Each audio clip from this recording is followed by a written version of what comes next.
Здравейте, аз съм Павлина Николова и съм сертифициран Бахов терапевт и сугестопед. И днес бих искала да ви разкажа за общо за Баховите есенции, как помагат те и при какви случаи.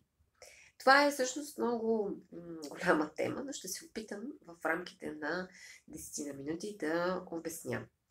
Баховите есенции са набор от 38 цветя и пъпки на дървета. Повечето от тях ги има в България.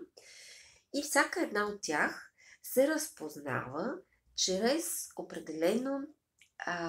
определено емоционално негативно състояние, в което може да изпадне човек, което му пречи в живота. Пречи му да се справи с работата си, пречи му да взаимоотношенията, пречи му на него самия.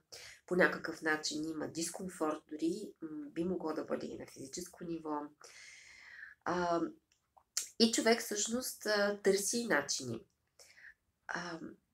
Доктор Бах смята, че емоционалната нагласа и негативната емоционална нагласа пречи на човек всъщност да стигне до да извърви своя собствен път, да се чувства здрав и да се чувства щастлив и радостен. И да се наслаждава на живота и да използва своите потенциали, това, което му е дадено, и да върви пътя, който му е даден. Така, ако примерно изпитваме страх от това да се запознаваме с непознати хора, страх от това да излезе ученик на дъската и да говори въобще пред хора, плахост, срамежливост или страх от болести, страх от това, че ще се заразя, страх от бъдещето, тогава есенцията Мимилус може да помогне. Как може да помогне? Всъщност това са потенциалите на смелостта. И за всеки един това ще бъде проява в неговия собствен живот, без анализ, без убеждения.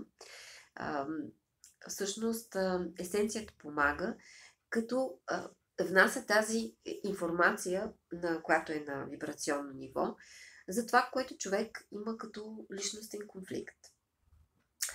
Има есенция, която отговаря за отчаяние, те са няколко есенции за различен вид отчаяние. Когато личността се чувства неуверена и дори и да е подготвена, не се чувства никога достатъчно подготвена, за да осъществи нещо. Така се стои с нейния потенциал и той не излиза.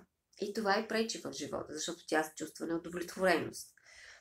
Когато човек се чувства лично засегнат от нещо, когато съдбата, хората или обстоятелствата се е случило, са причинили нещо и той се чувства огорчен, това също може да създаде цялостно отношение към живота, че живота е несправедлив, че има неща, които са го засегнали лично и той е обърнал гръб на света, на новите неща. Има есенция, в която, когато човек и съзнанието преживява прекалено много в миналото, когато се обръща твърде много в миналото и не може да се възползва от сегашния момент. Това може да е есенциите могат да помогнат за определени моментни състояния, в които човек се чувства така.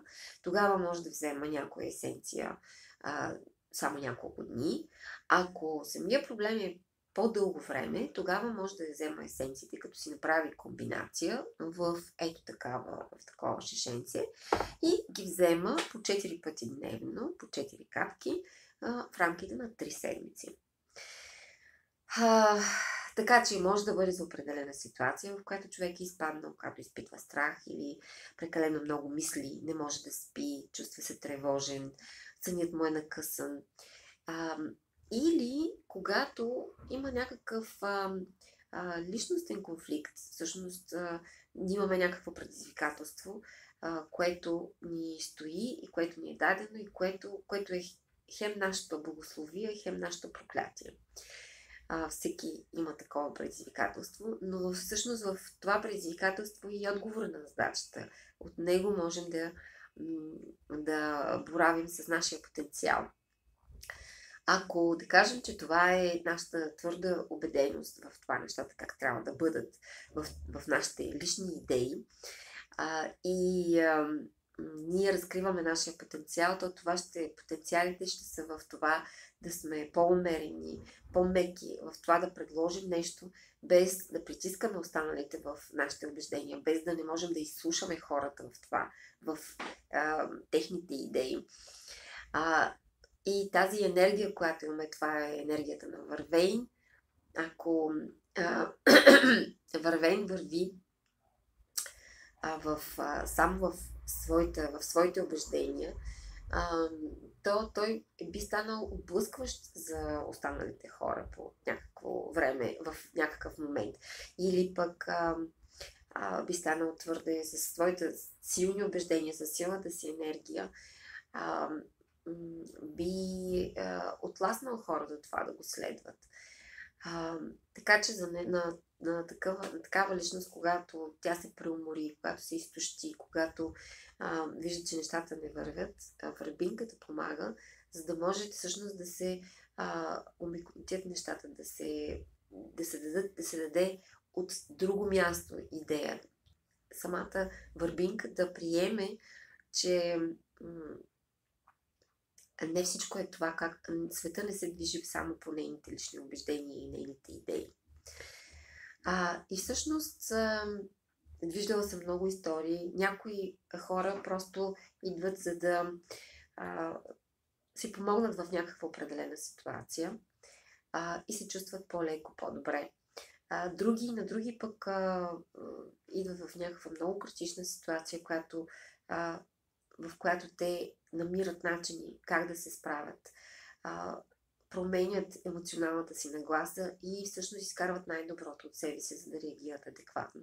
За други идват в някакъв много решителен момент, който в живота си, и живота им се променя в посока към по-добро.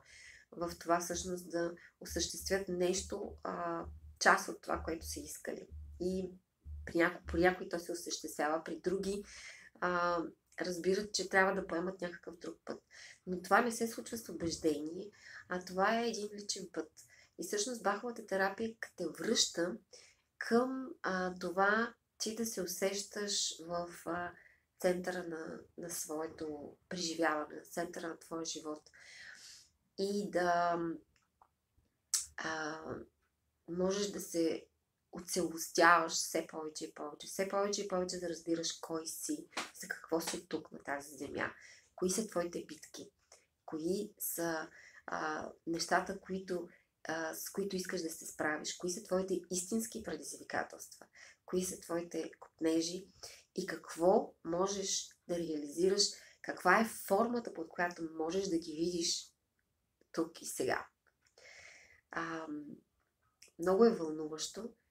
Вълнуващ е пътя на това да разкриване и на това да видиш какво може всъщност да се осъществи. Капките на доктор Бах са един безопасен начин на разкриване на потенциалите, на резервите на личността. Защото няма предозиране и няма някакъв болезнен преход, който да се отразил по негативен начин.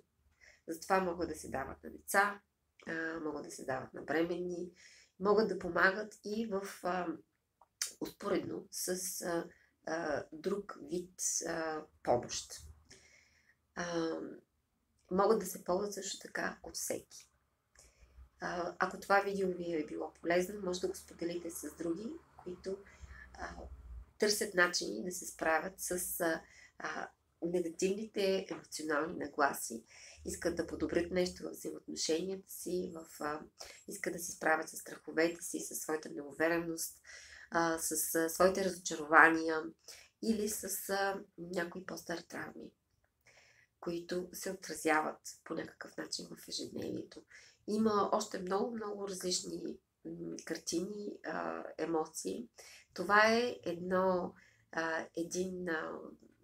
едно вълшебство, което всъщност е вид информация, която достига до нас и ние започваме да сме това, за което сме дошли на Земята и да действаме по този начин. Или пък да намираме за нас нещата, които работят.